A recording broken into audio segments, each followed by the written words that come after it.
La grande nouvelle vient de tomber et elle pourrait bien changer l'avenir de votre projet d'immigration au Canada. Vous ne devinerez jamais ce que l'Alberta a mis en place pour sélectionner ses futurs résidents permanents. Si vous n'avez pas encore d'offre d'emploi, ça va être compliqué, mais pas impossible. Dans cette vidéo, on va passer en revue tout ce que vous devez savoir sur le nouveau système de déclaration d'intérêt qui a récemment secoué le monde de l'immigration. Restez jusqu'à la fin, car cette information pourrait bien faire toute la différence pour vous. Vous voulez changer de vie et vous établir dans une province dynamique. Vous êtes au bon endroit. L'Alberta, cette province souvent éclipsée par l'Ontario ou le Québec, vient de lancer des réformes qui pourraient bien bouleverser vos plans. On va tout décortiquer ensemble. Qu'est-ce qui change vraiment? Comment ça vous concerne? Et surtout, est-ce que ça vaut la peine de tenter le coup? Attention, ce que je vais vous dire pourrait bien remettre en question votre stratégie d'immigration. Si vous ne voulez manquer aucune de nos prochaines vidéos où l'on vous dévoile toutes les astuces pour réussir votre immigration au Canada, abonnez-vous dès maintenant et activez la cloche de notification. Vous n'avez pas envie de rater les informations les plus précieuses, non? Je compte sur vous. Maintenant, passons à la question du jour. Vrai ou faux? Avoir une offre d'emploi en Alberta vous garantit automatiquement un score élevé dans la grille de pointage. Répondez en commentaire et restez jusqu'à la fin pour découvrir la bonne réponse. Alors, de quoi s'agit-il exactement? L'Alberta vient de mettre à jour son système de déclaration d'intérêt, un outil désormais incontournable pour accéder à la résidence permanente. Ce système repose sur une grille de pointage. Et devinez quoi? Ce n'est pas aussi simple que de remplir un formulaire et d'attendre tranquillement. Pour ceux qui s'agitent déjà à l'idée d'immigrer, il va falloir comprendre les subtilités de ce nouveau système. La déclaration d'intérêt ne s'applique qu'à ceux qui remplissent certains critères bien spécifiques. Petite anecdote, certains candidats pensent qu'il suffit de cocher une province au hasard dans leur dossier d'entrée express et que l'Alberta viendra à eux comme par magie. Spoiler, ça ne fonctionne pas du tout comme ça. Entrons dans le vif du sujet, la grille de pointage.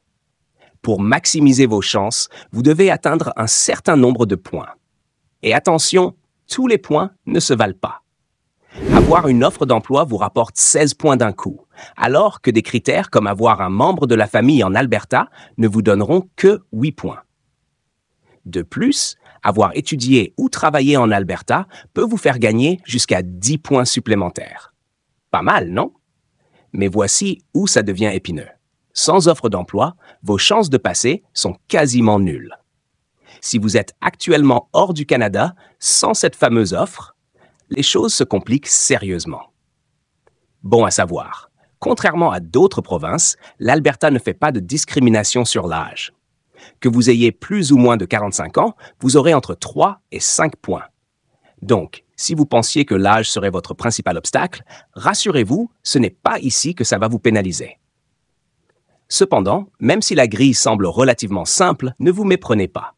Avoir une offre d'emploi reste le facteur clé pour espérer décrocher une invitation.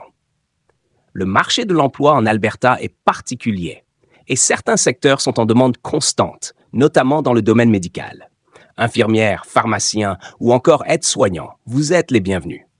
En revanche, pour les enseignants, c'est une autre histoire. Si vous êtes dans l'éducation, mettez vos ambitions en Alberta de côté, car ces professions ne sont plus prioritaires.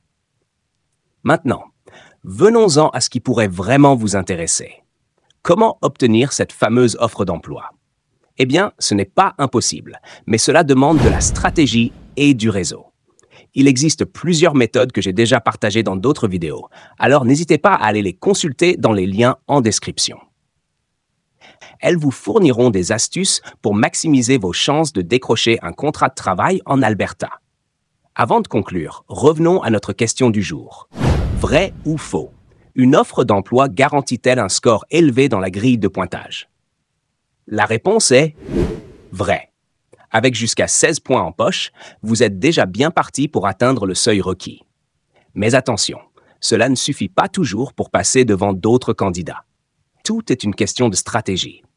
J'espère que cette vidéo vous a apporté des éclaircissements sur les nouvelles mesures d'immigration en Alberta. Si c'est le cas, n'hésitez pas à liker, commenter et partager.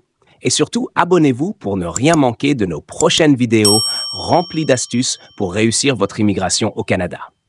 À très bientôt dans la prochaine vidéo. Et en attendant, portez-vous bien.